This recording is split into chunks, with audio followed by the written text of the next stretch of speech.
মাত্র 10 মিনিট সিদ্ধ করলেই ছোলা নরম হয়ে যাবে। সেই সাথে টেস্টি ছোলা ভুনা আর স্পেশাল ছোলা মাখা তো থাকছেই। 1 কাপ ছোলাকে গরম পানি দিয়ে ভিজিয়ে দিচ্ছি, সাথে 1 টেবিল চামচ বেকিং পাউডার দিয়েছি।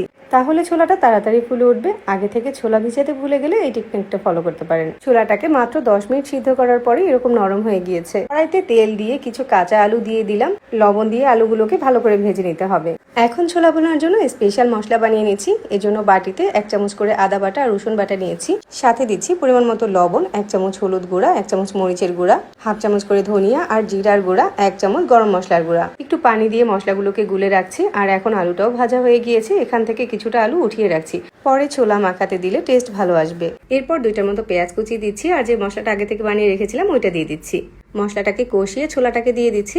এখন একটু নেড়ে চেড়ে ছোলাটাকে চুলা থেকে নামিয়ে নিচ্ছি। এখন চলুন স্পেশাল ভাবে ছোলাটা মাখিয়ে নিই। ছোলার সাথে দিচ্ছি টমেটো কুচি, শসা কুচি, কাঁচামরিচ কুচি, ধনেপাতা কুচি, গাজর কুচি, পেঁয়াজ কুচি, পেঁয়াজ বেরেস্তা, আর দিচ্ছি স্পেশাল তেঁতুলের সস।